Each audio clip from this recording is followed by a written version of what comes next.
देश की राजनीति में इन दिनों सबसे बड़ी चर्चा उपराष्ट्रपति पद को लेकर हो रही है।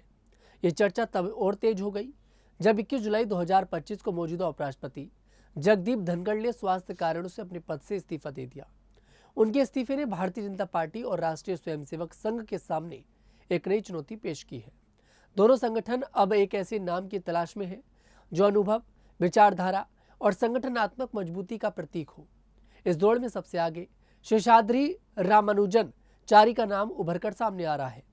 दक्षिण भारत से ताल्लुक रखने वाले चारी को न केवल एक मजबूत वैचारिक नेता माना जा रहा है, बल्कि उन्हें दक्षिण भारत में भाजपा के विस्तार के लिए भी एक महत्वपूर्ण चेहरा माना जा रहा है।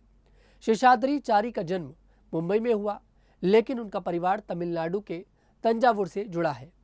लंबे समय से वे राष्ट्रीय स्वयंसेवक संघ के साथ सक्रिय रूप से जुड़े रहे हैं। उनकी पहचान एक समर्पित स्वयंसेवक, अनुशासित नेता और विचारधारा के प्रबल समर्थक के रूप में है। चारी न केवल एक राजनेता है, बल्कि एक पत्रकार, लेखक और विदेश नीति के विशेषज्ञ भी हैं। उनकी गहरी समझ और अनुभव उन्हें उपराष्ट्रपति पद के लिए एक मजबूत दावेदार बनाती है। चारी की शैक्षणिक पृष्ठभूमि भी उनकी योग्यता को और मजबूत करती है। उन्होंने अपनी शुरुआती पढ़ाई south Indian education society high school Mumbai से पूरी की। इसके बाद उन्होंने मुंबई विश्वविद्यालय से बीकॉम, एलएलबी और इतिहास में एमए की डिग्री हासिल की। उनकी शैक्षणिक यात्रा यही नहीं रुकी। उन्होंने Manipal academy of higher education से पीएचडी भी पूरी की। उनका शोध हिंद प्रशांत क्षेत्र में भारत की रणनीति और चीन के बढ़ते प्रभाव पर केंद्रित था। यह शोध कार्य उनकी विदेश नीति और रणनीतिक मामलों में गहरी समझ को दर्शाता है। इसके अलावा चारी हिंदी, तमिल, मराठी और अंग्रेजी भाषाओं में पारंगत हैं, जो उन्हें विभिन्न क्षेत्रों में प्रभावी संवाद स्थापित करने में सक्षम बनाता है। शेषाद्री चारी का आरएसएस और भाजपा के साथ लंबा जुड़ाव रहा है। वे 1992 से 2004 तक संघ के मुखपत्र ऑर्गेनाइजर के संपादक रहे। इस दौरान उन्होंने संघ की विचारधारा और नीतियों को राष्ट्रीय स्तर पर मजबूत करने में अहम भूमिका निभाई। उनकी लेखनी और विचारों ने न केवल संगठन के भीतर, बल्कि देश के बौद्धिक और राजनीतिक मंचों पर भी प्रभाव छोड़ा। वर्तमान में वे भाजपा की राष्ट्रीय कार्यकारिणी समिति के सदस्य हैं और पहले पार्टी मुख्यालय में विदेश मामलों के प्रकोष्ठ के प्रमुख रह चुके हैं। इस भूमिका में उन्होंने भारत की विदेश नीति और वैश्विक रणनीति को लेकर कई महत्वपूर्ण योगदान दिए। उपराष्ट्रपति पद के लिए चारी का नाम इसलिए भी महत्वपूर्ण माना जा रहा है क्योंकि वे दक्षिण भारत से आते हैं। तमिलनाडु से उनका पारिवारिक जुड़ाव भाजपा के लिए दक्षिण भारत में अपनी पैठ बढ़ाने का एक सुनहरा अवसर हो सकता है। दक्षिण भारत में, विशेष रूप से तमिलनाडु में, भाजपा का प्रभाव अभी तक सीमित रहा है।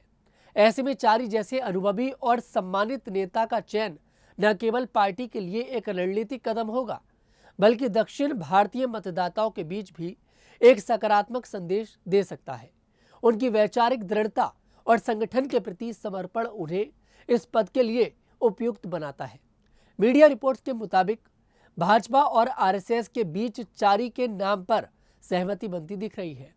हालांकि जब इस बारे में भाजपा के सूत्रों से संपर्क किया गया तो उन्होंने ऐसी किसी चर्चा की पुष्टि करने से इनकार कर दिया।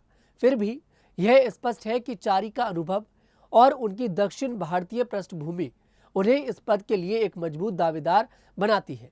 चारी का चयन यदि होता है तो यह भाजपा के लिए एक साउथ कार्ड साबित हो सकता है। दक्षिण भारत में अपनी स्थिति को मजबूत करने की कोशिश कर रही भाजपा के लिए यह एक सुनियोजित रणनीति हो सकती है।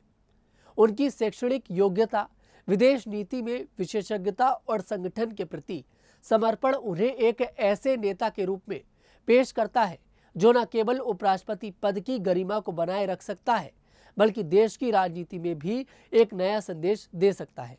हालांकि यह देखना दिलचस्प होगा कि क्या चारी को इस पद के लिए अंतिम रूप से चुना जाता है। अगर ऐसा होता है तो यह न केवल उनके व्यक्तिगत करियर का एक महत्वपूर्ण पड़ाव होगा, बल्कि भारतीय राजनीति में दक्षिण भारत की भागीदारी को बढ़ाने की दिशा में भी एक बड़ा कदम होगा। फिलहाल देश की नजरें इस बात पर टिकी है कि उपराष्ट्रपति पद के लिए अगला नाम कौन सा होगा और यह देश की राजनीति को किस दिशा में ले जाएगा। ये रिपोर्ट आपको कैसी लगी कमेंट सेक्शन में जरूर बताइएगा। मैं तनुज दीक्षित फिर आपसे मुलाकात करूंगा, तब तक के लिए हमारे साथ देखते रहिए न्यूज़ 15।